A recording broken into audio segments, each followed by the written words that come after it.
Hemos llegado al capítulo 26 en nuestro estudio bíblico del libro de Números aquí en el Antiguo Testamento.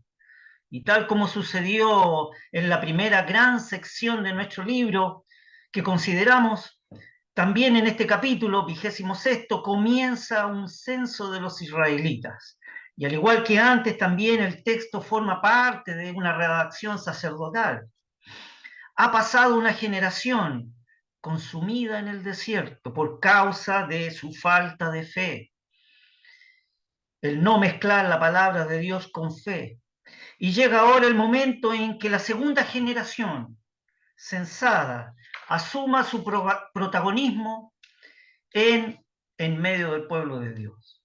La fórmula con que se cerrará el censo al final de este capítulo, una vez que se hayan enumerado también los clanes levitas y se deje constancia de ese cambio acaecido.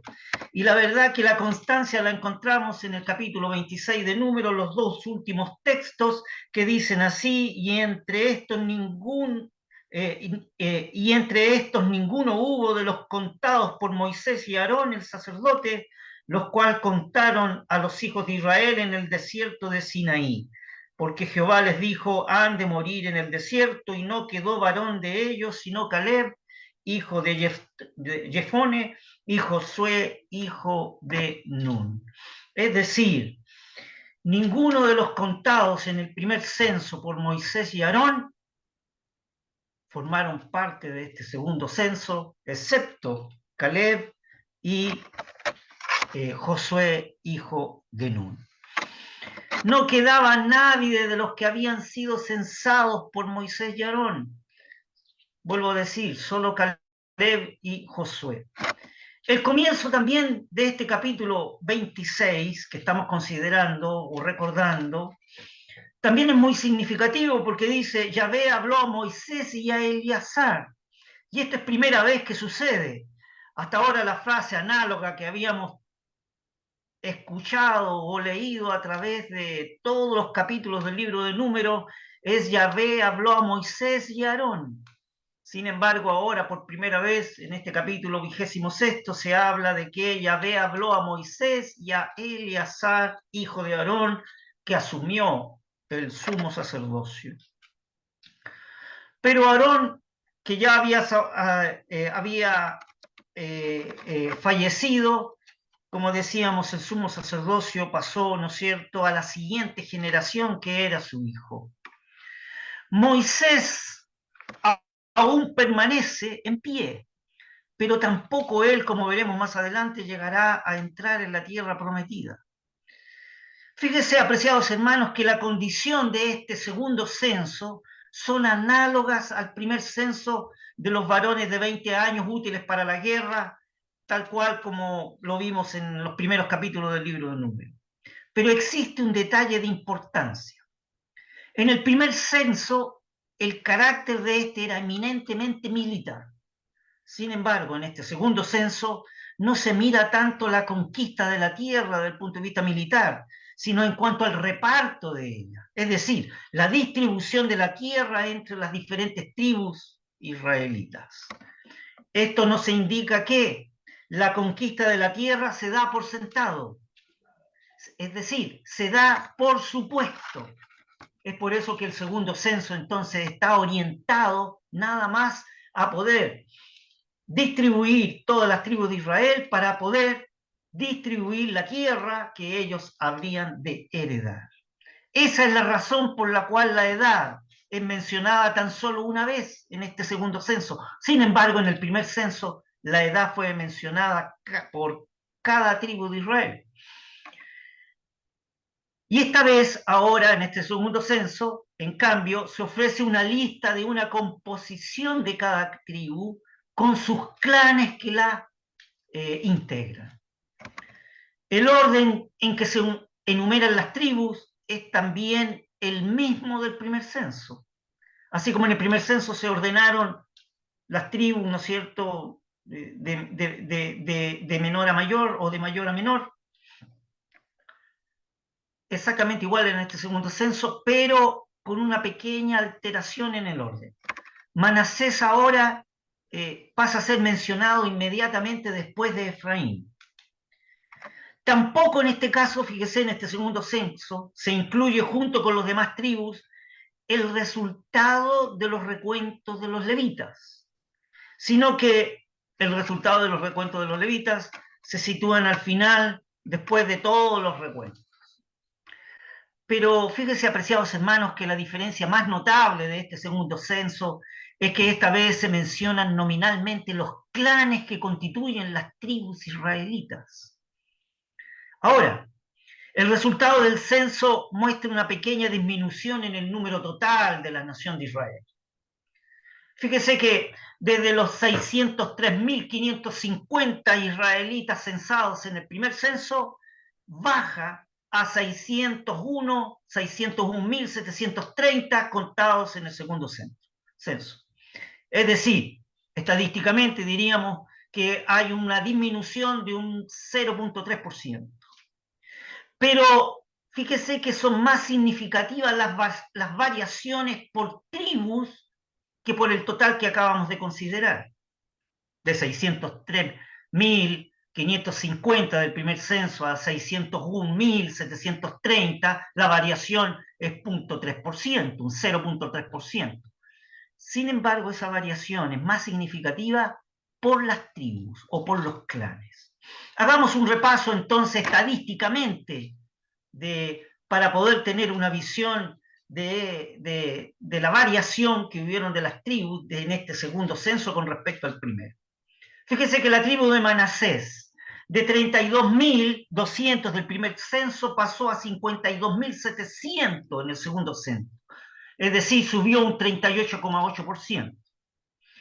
La tribu de Aser, de 41.500 del primer censo, pasó a 53.400 en el segundo censo, o sea, subió un 22,2%. La tribu de Benjamín, de 35.400 contados en el primer censo, pasó a 45.600, es decir, subió un 22,3%. La tribu de Isaacar, de 54.400, pasó a 64.300, hubo una variación de un 12,2%. La tribu de Zabulón, de 62.700 contados en el primer censo, pasó a 64.400, subió un 2,6%.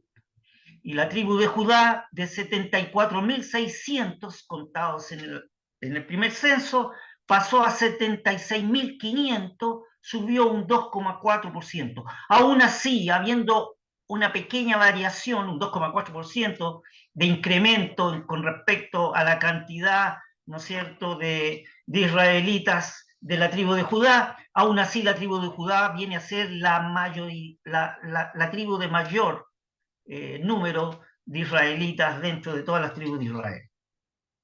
La tribu de Dan, de 62.700 del primer censo, pasó a 64.400, es decir, subió un 2,6%. Estas son las 6 primeras tribus que tuvieron un alza significativa, más o menos, entre el primer censo y el segundo censo.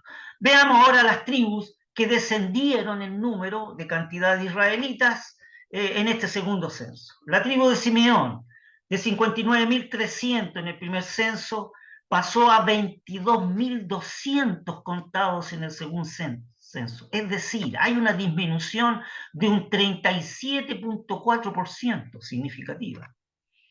La tribu de Efraín, de 40.500, pasó a 32.500. Bajó un 19,7%. La tribu de Neftalí, de 53.400, disminuyó en este segundo censo en un 45.400. Bajó un 17,6%. La tribu de Gad, de 45.650, pasó a 40.500, es decir, una disminución de un 11,8%. La tribu de Rubén, de 46.500 contados en el primer censo, pasó a 43.730 censados en el segundo censo. Hay una disminución de un 5,9%. La verdad, apreciados hermanos, que estas cifras de las tribus de Israel son de muchísima importancia. ya que posteriormente la distribución de la tierra prometida se hará proporcionadamente entre las tribus conforme a estos números del segundo censo. He allí la importancia entonces de estas variaciones de porcentajes con respecto al comparar estos dos censos. Fíjese que este segundo censo, como se ha hecho notar, mira una situación totalmente distinta a como era el primer censo. El control de los levitas en el primer censo, el cual era muy detallado en el primer censo, ya que había que dejar la adjudicación de toda y cada una de las numerosas tareas que los levitas llevaban consigo, es decir, todo lo que tenía que ver con el tabernáculo, con sus utensilios, tanto en la marcha como cuando acampaban. En cambio, en este segundo censo, para los levitas solo se señalan los miembros de cada clan y tan solo se da el total de ellos. Fíjese que de 22.000 levitas contados en el primer censo, muy detalladamente dada la labor y dada la función que ellos y el rol que tenían que cumplir, ahora pasaron a un 23.000 levitas, o sea, subieron un 4,5%. Entonces, este segundo censo de los levitas que hemos considerado en el capítulo anterior, aparte de considerar de que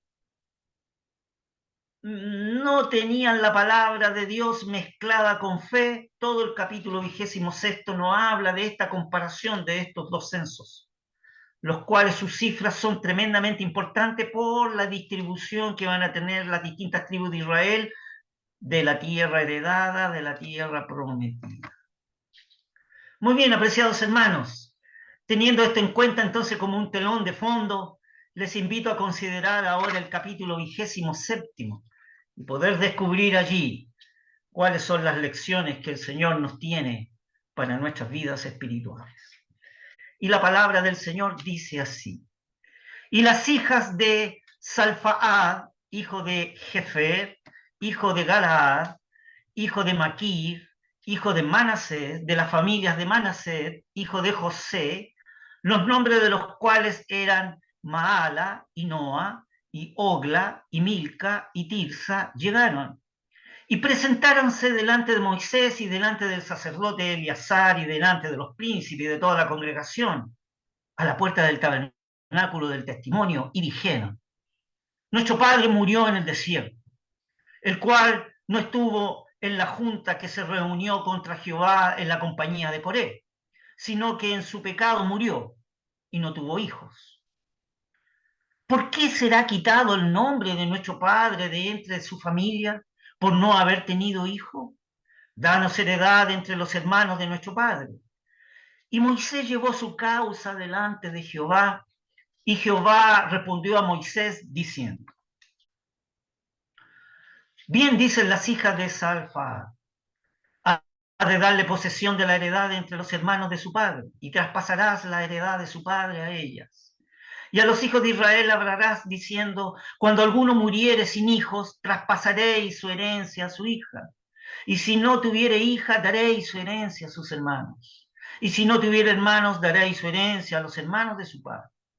Y si su padre no tuviere hermanos, daréis su herencia a su pariente más cercano de su linaje, el cual la poseerá. Y será a los hijos de Israel por estatuto de derecho, como Jehová mandó a Moisés. Y Jehová dijo a Moisés: sube a este monte, a Abarim, y verás la tierra que he dado a los hijos de Israel.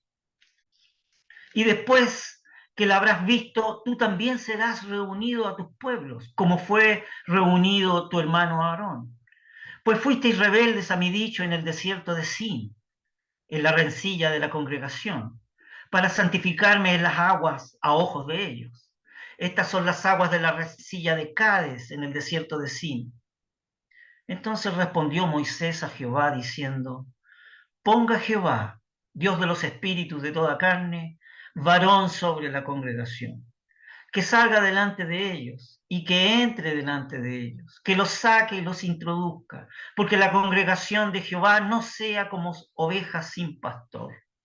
Y Jehová dijo a Moisés: toma a Josué, hijo de Nun, varón en el cual hay espíritu, y pondrás tu mano sobre él. Y ponerlo has delante de Eleazar el sacerdote y delante de toda la congregación, y le darás órdenes en presencia de ellos, y pondrás de tu dignidad sobre él, para que toda la congregación de los hijos de Israel le obedezcan. Y él estará delante de Eleazar el sacerdote, y él le preguntará por el juicio del Urim delante de Jehová. Por el dicho de él saldrán, y por el dicho de él entrarán, él y todos los hijos de Israel con él y toda la congregación. Y Moisés hizo como Jehová le había mandado, que tomó a Josué y le puso delante de Eleazar el sacerdote y de toda la congregación. Y puso sobre él sus manos y diole órdenes, como Jehová había mandado por mano de Moisés. Que el Señor bendiga su palabra, apreciados hermanos. Fíjese, estimados hermanos, que la conducta de las hijas de Fadaad, según se nos cuenta al principio de este capítulo, ofrece un bello contraste con la incredulidad manifestada en el capítulo 22, allá en el 26º que hemos considerado anteriormente, donde el pueblo de Israel, ¿no es cierto?, tenía la palabra de Dios, pero sin mezclarla con fe. Ciertamente que no pertenece a esta generación, las hijas de Salfaad, de aquellas que siempre están prontos a abandonar el terreno divino. Observe eso. Ellas no pertenecían a la generación de aquellos que están siempre prontos a abandonar el terreno divino y a renunciar a los privilegios concedidos por la gracia de Dios o la gracia divina. Ellas estaban decididas por la gracia a asentar pie de la fe sobre el terreno más elevado y con decisión santa y firme tomar posesión de lo que Dios les había dado o les había prometido. Es así como en los textos 1 al texto 4 consideramos esta petición que hacen las hijas de Salfaad. Y estos pasajes que hemos considerado al principio de nuestro capítulo 27 son de extraordinaria belleza. Fíjese que alivia el corazón leer las palabras como tales. Dice en el texto 2: y presentáronse delante de Moisés y delante del sacerdote Eleazar, delante de los príncipes y de toda la congregación a la puerta del tabernáculo. Observe la actitud de las hijas de Salfaad. Y manifiestan y dijeron: nuestro padre murió en el desierto, el cual no estuvo en la junta que se reunió contra Jehová en la compañía de Coré, sino que en su pecado murió y no tuvo hijos. Y luego dicen: ¿por qué será quitado el nombre de nuestro padre de entre su familia por no haber tenido hijo? Y expresan una petición: danos heredad entre los hermanos de nuestro padre. Son palabras extraordinariamente bellas. Fíjese que alivia el corazón leer palabras como esta. Y aún en los tiempos actuales, en los que tan poco se hace de la posición y de la heredad del pueblo de Dios. ¿Y cuántos hay que ni aún se preocupan de buscar las cosas que les son ofrecidas gratuitamente por Dios? Es una tristeza, apreciados hermanos, ver el descuido y la completa indiferencia con que muchos cristianos profesantes del día de hoy tratan las cuestiones espirituales y divinas, las cuestiones de importancia, como son la posición, la conducta, la esperanza del creyente en Cristo en la iglesia de Dios. Aquí nos ha revelado el Señor tocante a la posición y a la heredad de los creyentes. Sí, Dios en su gracia ha tenido a bien concedernos preciosos privilegios como hijos suyos. las bendiciones espirituales en los lugares celestiales en Cristo, dice la palabra. Podríamos preguntarnos entonces, ¿no hemos de procurar conocer profundamente dichos privilegios? Fíjese, apreciados hermanos, que si hay algo que la Escritura destaca, es que Dios se complace en aquellos que apresan la provisión de su amor. Efectivamente, Dios se complace en aquellos que aprecian la provisión de Dios. De hecho, si nosotros leemos el texto allí, el texto 3 del capítulo 1 de la epístola de los Efesios, que dice, ¿no es cierto?, bendito sea el Dios y Padre de nuestro Señor Jesucristo, que nos bendijo con toda bendición espiritual en los lugares celestiales en Cristo. Fíjese que la palabra bendito ahí significa dichoso. Un hombre bendito es un hombre dichoso, vale decir, la bendición es una dicha. Por lo tanto, podríamos cambiar esa palabra por dicha, y el texto diría así: dichoso el Dios y Padre nuestro, de nuestro Señor Jesucristo, que nos ha dado toda la dicha espiritual en los lugares celestiales en Cristo. ¿Qué revela este texto de Efesios 1, el texto 3? Que hay una dicha en Dios, el haber otorgado toda dicha espiritual a cada uno de sus hijos creyentes en Cristo. Si hay algo que la Escritura destaca, apreciados hermanos, es que Dios se complace en aquellos que aprecian la provisión de su amor y se gozan, es decir, se alegran con ella. Los que encuentran su gozo en Él. Y aquí vemos, en el capítulo 27 que estamos considerando, las hijas de Salfaad, privadas de su padre, su condición débiles, abandonadas.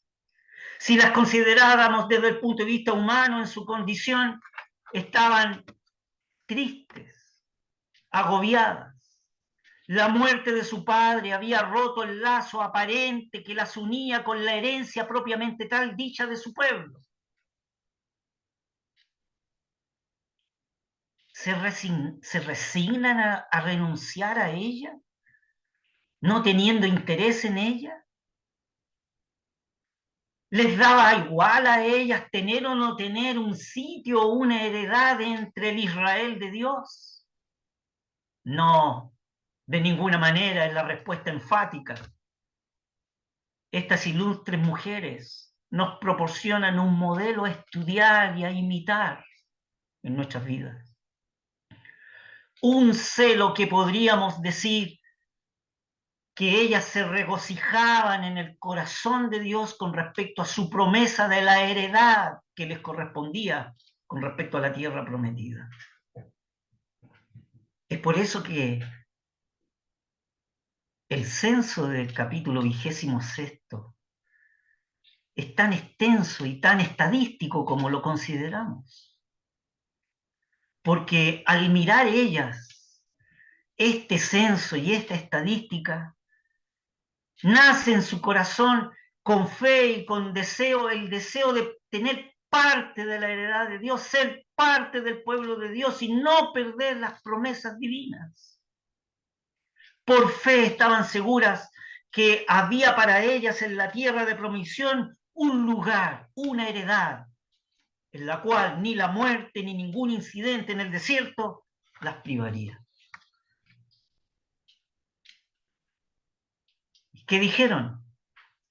¿Por qué será quitado el nombre de nuestro padre de entre su familia por no haber tenido hijo? Ciertamente, ni la muerte, ni la falta de una línea masculina podría anular la bondad y la gracia de Dios, de ninguna manera. Hablan enfáticamente a Moisés y al sumo sacerdote Eleazar y a todos los príncipes de cada uno de los clanes y tribus de israelitas y a toda la congregación de Israel ahí en la puerta del tabernáculo: danos heredad entre los hermanos de nuestro Padre. Nobles palabras, que subieron al trono y al corazón de Dios. Además, ellas eran un testimonio de lo más poderoso ante la congregación de Israel. Observe el testimonio de fe y de anhelo de tener la porción o su porción de la tierra prometida como heredad por parte de Dios. La verdad que ante esta petición, Moisés no supo qué contestar. La verdad que Moisés era un servidor y un servidor muy bendito y muy honrado. Y no obstante, muchas veces él fue incapaz de resolver ciertas situaciones. No olvidemos que cuando se le presentaron qué se iban a hacer con los hombres inmundos, allá en el capítulo 9, no tenía la menor idea, no sabía qué hacer. Y en esta situación, ante las hijas de Salfaat, tampoco no tenía idea qué hacer. ¿Qué hizo Moisés? Textos 5 al 7. Llevó la causa a Yahvé, llevó la causa a Dios. He aquí el glorioso triunfo en la presencia de una asamblea entera. Una fe sencilla y valiente. Esa fe sencilla y valiente, apreciados hermanos, siempre será recompensada. Esa fe sencilla y valiente está siempre segura de ser recompensada. ¿Por qué? Porque glorifica a Dios y todo lo que glorifica a Dios, Dios lo honra. En todo el Antiguo Testamento vemos la misma verdad práctica. Es decir, que Dios se complace con una fe sencilla y valerosa. Y al igual que en el día de hoy, donde hay fe, Dios puede actuar. Donde hay fe, Dios actúa y acepta simplemente. Y la fe que se retiene con firmeza todo lo que Dios ha prometido y ha dado. La fe podría elevarse por encima de todas las dificultades y contar con la fidelidad de Dios. Esa era la posición de las hijas de Salfaat. Estaban tristes por la pérdida de su padre y sin heredad, sin porción dentro de la tribu de israelitas a causa de la muerte de su padre. Pero su fe sencilla y valerosa se elevó por encima de toda esa dificultad. Y además en sus corazones podían confiar con la fidelidad de Dios para cumplir todo lo que la palabra de Dios había prometido. ¡Qué elección, apreciados hermanos! ¡Qué elección para nosotros en el día de hoy! Bien que estas hijas de Salfaat, sus palabras son de fe, y como tales son siempre palabras prudentes a los ojos de Dios. ¿Sí? Siempre las palabras que son de fe son prudentes a los ojos de Dios. Fíjese que en el último párrafo aquí de nuestro capítulo 27 es profundamente solemne. Los procedimientos del gobierno de Dios se despliegan ante nuestros ojos de una manera muy particular en estos últimos párrafos del capítulo 27 que estamos considerando en esta tarde. Desde el texto 12 al texto 14 se revela de que Moisés no habría de pasar el Jordán. Obsérvelo, recordemos, leamos esta porción, recordémoslas. Dice también a los 15, texto 12 al 14 dice, y Jehová dijo a Moisés, sube a este monte Abarim, y verás la tierra que he dado a los hijos de Israel.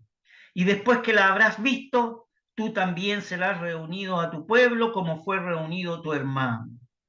Pues fuiste rebelde a mi dicho en el desierto de Sin, en la rencilla de la congregación, para santificarme en las aguas a los ojos de ellos. Estas son las aguas de la rencilla, en Cádiz, en el desierto de Sin. Aquí se revela que Moisés no debía pasar el Jordán. no solamente no pudo oficialmente hacer pasar al pueblo, sino que él mismo no pudo atravesar. Tal era la ordenanza judiciaria del gobierno de Dios. Pero por otra parte, vemos la gracia de Dios brillar con un fulgor extraordinario. Es en el hecho de que Moisés es conducido por la mano de Dios mismo a la cumbre del monte, el monte Abarim, para que desde allí vea el país de la promesa en toda su magnificencia.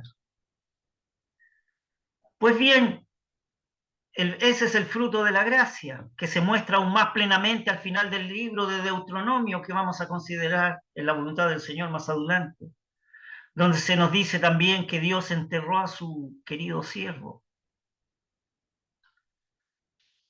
Para terminar, notamos un bello desinterés de Moisés en el establecimiento de su sucesor.